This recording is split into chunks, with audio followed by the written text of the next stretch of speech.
इमरान रियाज खान साहब की गुमशुदगी है, जिसकी अभी तक समझ नहीं आ रही। कभी पुलिस कोई बयान देती है, कभी कोई देती है, कभी 48 घंटे का वक्त मांगा था आज से 3 दिन कबल डीपीओ साहब ने, और उसके बाद 48 घंटे गुजर गए, उस पर मजीद अब 28 घंटे गुजर गए हैं एज वी स्पीक। अभी तक इमरान रियाज खान की कोई खैर खबर नहीं आ रही। और एक बड़ा ही अफसोसनाक पहलू ये कि अदालती रिकॉर्ड से, अदालती तहवील से वो वीडियो भी गायब हो गई है, सीसीटीवी फुटेज, जिसमें वाज़ेह तौर पर देखा जा सकता था कि इमरान रियाज खान को जेल से 2 नकाब पोश लेकर जा रहे थे। क्या कहेंगे इस सारी सूरत हाल में? मतीउल्लाह जान और दीगर सहाफियों ने इस पर बड़े वैलिड कानूनी सवालात भी उठाए हैं। आप बतौर माहिर कानून इसको किस तरह से एनालाइज करेंगे? बहुत शुक्रिया मदिया। सबसे पहले तो मैं इस वाक़े की तो मजम्मत करता हूँ कि जिस तरह से इमरान रियाज खान जैसी आवाज को इस तरह से दबाने की कोशिश की गई है, और जो ट्रीटमेंट हमें हो रही है मुख्तलिफ तरह से, वो यकीनी तौर पर एक ऐसी चीज है कि जिसको जितना भी हम कंडेम करें वो कम है।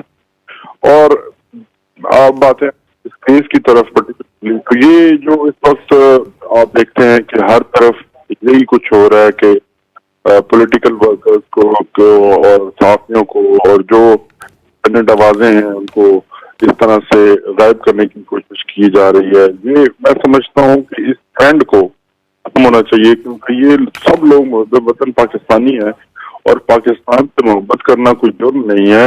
हम सब एक ही मुल्क के रहने वाले हैं, फौज हो या ऐसी जमातें हों या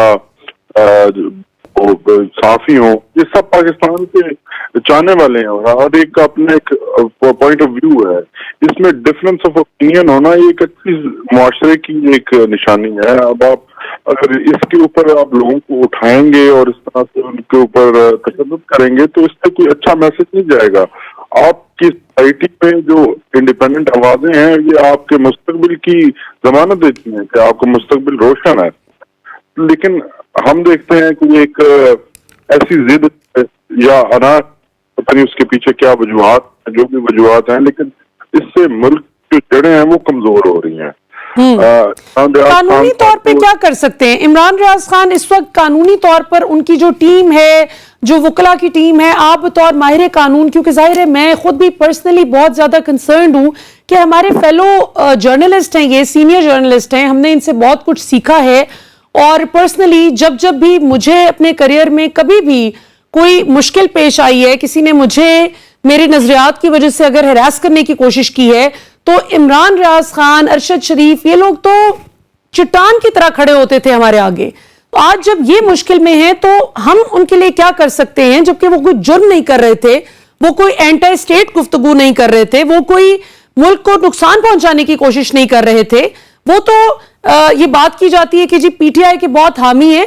सबसे ज्यादा जो इमरान खान के पसंदीदा शख्सियत उस्मान बुज़दार, साबिक वजीर आला पंजाब, उन पे पंजोता साहब जितनी तनकीद इमरान रियाज खान ने कागजात ला कर की, सबूतों के साथ की, अब इमरान खान उसको सुने या ना सुने वो एक अलग बात है, उस पर एक्शन लेते उनके खिलाफ ना लेते अलग बात है, नैब अब कुछ करती है नहीं करती, दैट्स अनदर स्टोरी।